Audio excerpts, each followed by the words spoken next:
अहिर गडेरी कुनबी कोयरी भर चमार मुसर धोबी खतिक पासी केवड़ बिन मला जुला दुनिया अंसारी शेख सैयद पठान धोबी धरकार पासी खती खेला कुजला। ये 6743 जाति जब बनाई गई मैं उसमें पैदा नहीं था। जाति है कि जाति जाति नहीं, और चुनाव आता है तो जाति याद आ जाती है। वाह वाह वाह, क्या बात, बहुत बढ़िया। दिनों से बजट पे जब से चर्चा हो रही है तब से सुन रहा हूं, और महामहिम राज्यपाल महोदया के अभिभाषण पे हमारे तमाम नेता, इधर प्रतिपक्ष के विपक्ष के नेता, या तो झूठ बोलते हैं या तो जानते नहीं। इधर से चर्चा हुई कि ये झूठ का पोलिंदा है, और सुना नहीं। बजट पे बोल रहा हूं, आप काहे परेशान हैं? मान्यवर, बजट पे बोल रहा हूं, अभी आ रहा हूं उसी पर। झूठ का पोलिंदा है, दिशाविहीन बजट है, लेकिन 5 करोड़ चाहिए। ये कहां से आई? ये 5 करोड़ कहां से आई? अगर बजट में कुछ नहीं है, बजट में अगर कुछ नहीं है, ये झूठ का पोलिंदा है, दिशाविहीन बजट है, तो फिर 5 करोड़ चाहिए और 3 करोड़ और बोनस चाहिए। 8 करोड़ चाहिए। ये आई कहां से? अभी आप जानो, आप लोग चर्चा कर रहे हो भाई, हमारे भी लोग मांग रहे हैं 5 करोड़ 3 करोड़, आप भी मांग रहे हो, तो बजटवा में जब है नहीं है तो ये देगी सरकार कहां से? इस नाते हमने देखा कि जब ये गोल उधर रहती है तो भारी भरकम बजट, जब वो गोल इधर रहती है तो झूठ का पोलिंदा, फिर उधर से इधर आकर के फिर वही काम शुरू हो जाता है। खैर, हम मानवर शिक्षा के सवाल पे जो सरकार ने प्रयास किया है, उस प्रयास में कुछ कमी है, उस पर हम आपके माध्यम से सरकार का ध्यान आकृष्ट कराना चाहूंगा कि भारत देश में एक प्रदेश है तेलंगाना, जिसकी आबादी 3 करोड़ 51 लाख 93,878 2011 की जनगणना में, और वहां 500 केजी से लेके पीजी तक, और पिछड़ी जात, अनुसूचित जात, जनजात और अल्पसंख्यक के लिए निःशुल्क शिक्षा, भोजन और आवास सहित 500 कॉलेज खोले गए। लेकिन इधर की भी हमारे अभी नेता प्रतिपक्ष बहुत विकास किए हैं, अच्छी बात है, विकास किया है, हम भी स्वीकार करते हैं। लेकिन शिक्षा के सवाल पे जिस जाति की बात आई है, जाति है कि जाति जाति नहीं, और चुनाव आता है तो जाति याद आ जाती है। वाह वाह वाह, क्या बात, बहुत बढ़िया।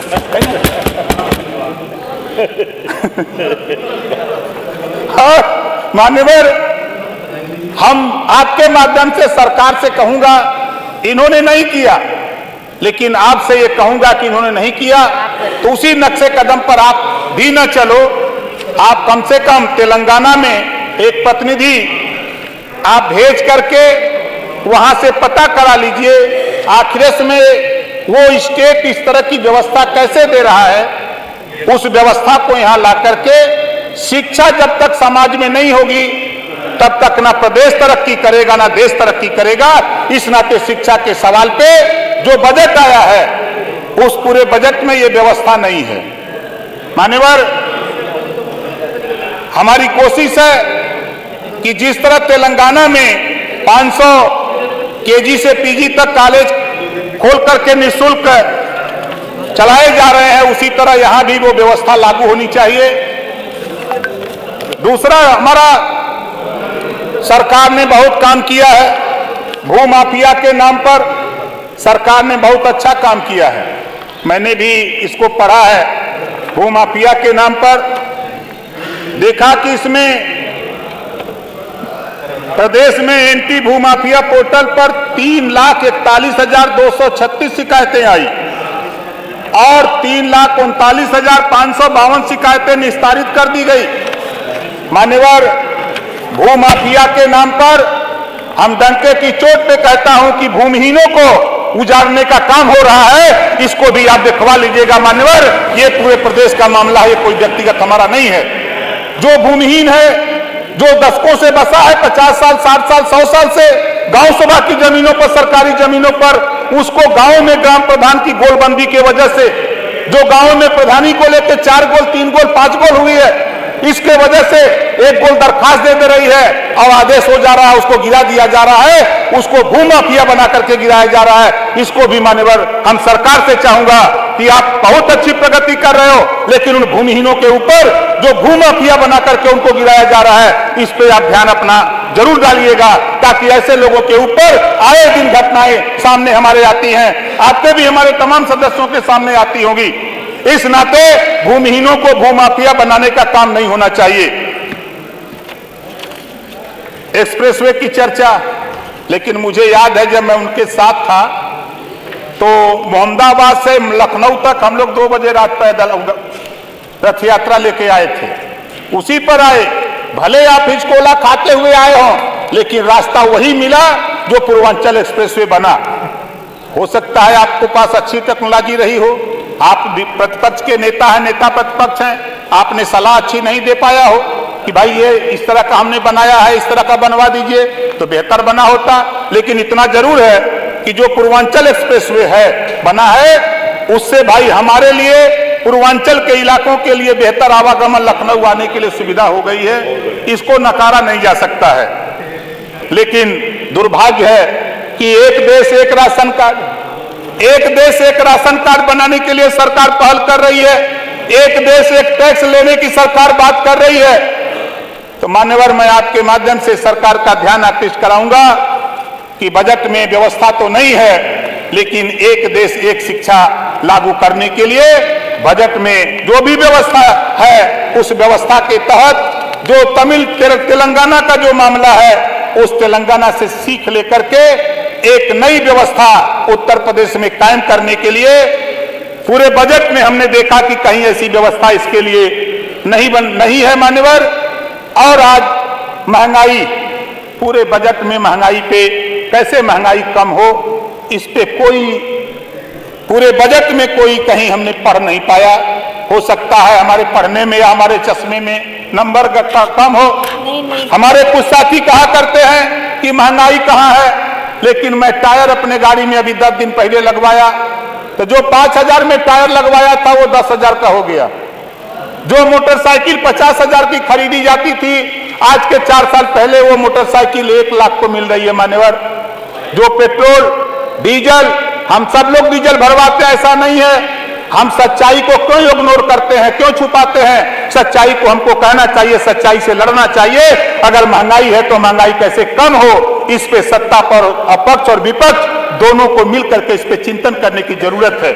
हमारे नेता प्रतिपक्ष जी ने कहा था, हमसे पूछा, मैं खड़ा हुआ उसी समय सोचा कि उत्तर दे दूं, लेकिन हमारे साथियों ने कहा कि नहीं, समय आएगा तो उत्तर दीजिएगा। उन्होंने पूछा कि आप शूद्र हो? तो मान्यवर, जब इस देश में मनुस्मृति बनी, 4 वर्ण बना, ब्राह्मण क्षत्रिय वैश्य शूद्र, तो शूद्र में अहिर गडेरी कुंभी कोयरी भर चमार मुसर धोबी खटिक पासी केवल बिंद मला जुड़ा दुनिया अंसारी शेख सैयद पठान धोबी धरकार पासी खटिक खेला कुजड़ा, ये 6,743 जाति जब बनाई गई, मैं उसमें पैदा नहीं था। लेकिन जाति जाति जाति नहीं है, चुनाव आता है तो ये जाति याद आ जाती है, ये हमने देखा है। और जाति को नकारा नहीं जा सकता है। हम शूद्र हैं, हम जातिवार जनगणना के लिए 20 साल से लड़ते हैं। ये विपक्ष के, जो हमारे प्रतिपक्ष के साथी, विपक्ष के लोग, चाहे हमारे बसपा के साथी हो, चाहे कांग्रेस के साथी हो, चाहे सपा के साथी हो, जब अकेले हम चिल्लाते रहे बाहर, तहीन किसी को सुनाई नहीं देता था।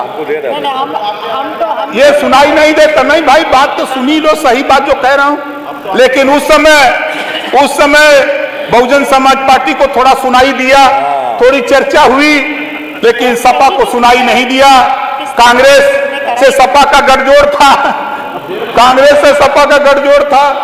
उन्होंने प्रस्ताव दिया, इन्होंने सुना होगा, लेकिन मैं उस समय साथ में नहीं था, साथ नहीं बैठते थे, क्योंकि हम सदन से बाहर रहते थे। इस नाते जातिवार जनगणना के हम पक्षधर हैं। जब तक जातियों की गिनती नहीं होगी तब तक मैं दावे के साथ कहता हूं, बंजारा, बहेलिया, राजभर, चौहान, बारी, बिहार, ऐसी ऐसी जातियां जिनको कोई काम ही पेशा नहीं है। जैसे हमने देखा, इसमें पढ़ा विश्वकर्मा श्रम सम्मान योजना, जिसको कोई श्रम दिया ही नहीं गया तो उसको कौन सा काम देंगे भैया? तो उनको भी काम की व्यवस्था कराओ। मान्यवर, आपके माध्यम से हम सरकार का ध्यान आकृष्ट कराना चाहूंगा कि भर को कोई काम नहीं अपनी मिला बात है, को समाप्त करना। भर को कोई काम नहीं मिला है, चौहान को कोई काम नहीं मिला है, बारी बिहार को कोई काम नहीं, बंजारा को कोई काम नहीं, और रघुवंशी को कोई काम नहीं। तो इनको भी कोई पेशा दिलाने का व्यवस्था बनाई जाए ताकि ये भी अपना जीविकोपार्जन कर सके। इसी नाते हम पुनः नेताजी, जो नेता प्रतिपक्ष ने सवाल किया, उसका यही उत्तर है कि मनुस्मृति में जो वर्ण व्यवस्था बनी उस हिसाब से हम शूद्र हैं। जो देश में जाति है, तहसीलों में जाति प्रमाण पत्र ठप्पा मार के दिया जाता है। जब तक तहसील में ठप्पा मार करके दिया जाएगा कि तुम भरो, चौहान हो, बिंदो, केवट हो, मल्लाह हो, ब्राह्मण, राजपूत, तब तक ओम प्रकाश राजभर जाति को मानता रहेगा, जाति की लड़ाई लड़ता रहेगा।